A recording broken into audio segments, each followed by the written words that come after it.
한 주 기업 뉴스 리뷰 주간 기업 기상도입니다. 사상 최대 2분기 실적 올린 기업들이 속출했습니다. 2분기 경제 성장률도 선방했죠. 관건은 이런 지표를 어떻게 체감하게 만들 것인가인데 국민 88% 재난 지원금이 그 역할을 할 수 있을까요? 그러면 이번 주 기업 기상도 출발합니다. 먼저 KB, 신한, 하나, 우리, NH 5대 금융그룹입니다. 다들 힘든 이때 역대 최대 9조 원대 반기순이익을 냈습니다. 5대 지주사 상반기 순이익이 1조 3천억 원에서 2조 5천억 원 사이, 각자 최대치고 더하면 9조 4천억 원에 달합니다. 코로나 사태로 대출 늘어 이자 수입이 불었고 예금도 늘어 돈 조달 비용 떨어진 결과죠. 증시 호조의 계열 증권사 실적도 날았습니다. 다들 반기 배당도 실시한답니다. 코로나 사태 초기 금융권에 앓는 소리는 사실이 아니었던 셈인데요. 그렇다고 당장 팔비틀기식 사회기여 요구도 좀 빠릅니다. 사태 뒤 드러날 부실은 아직 모르니까요. 다음은 삼성바이오로직스입니다. 역대 최대 분기 실적이어 모더나 백신 위탁 생산 임박했습니다. 매출 4,122억 원에 영업이익 1,668억 원, 이익률이 40%대입니다. 매출도 1년 새 30% 넘게 늘었지만 이익은 예상 뛰어넘어 2배 됐습니다. 앞으로도 오제 있습니다.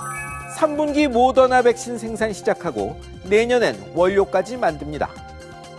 개발사만은 못해도 백신 품귀에 위탁 생산도 수지맞는 장사랍니다. 이나저나 삼성이 맡으면 들쭉날쭉 모더나 백신 공급 좀 안정되려나 모르겠습니다. 이제 흐린 기업입니다. 첫 흐린 기업 LG에너지솔루션입니다. 실적은 좋은데 또 배터리 제조 결함 불거졌습니다. 세계 1위 5달 만에 탈원했다는 소식 들렸습니다.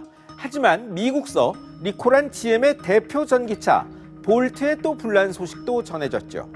LG 배터리 쓴 차인데 GM은 제작 과정에 하자가 있었다네요. 정확히는 LG에너지솔루션이 만들고 LG전자가 모듈화에 납품했답니다.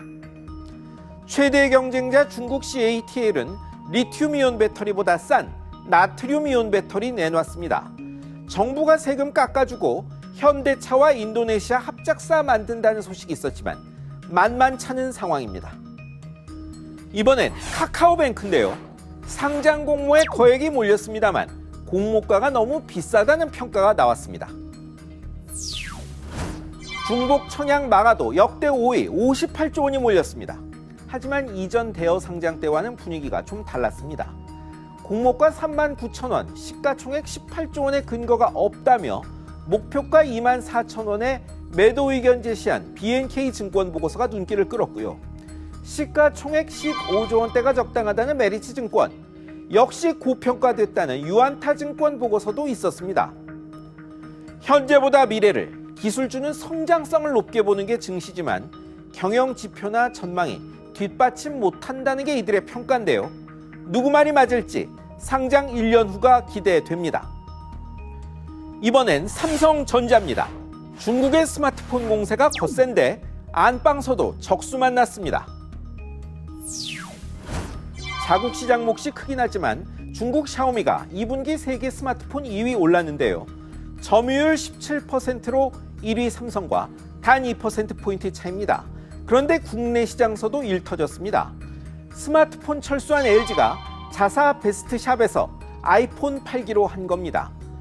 떠난 LG목 접수할 줄 알았는데 LG 애플 연합군 만난 겁니다. 마지막은 SK이노베이션입니다.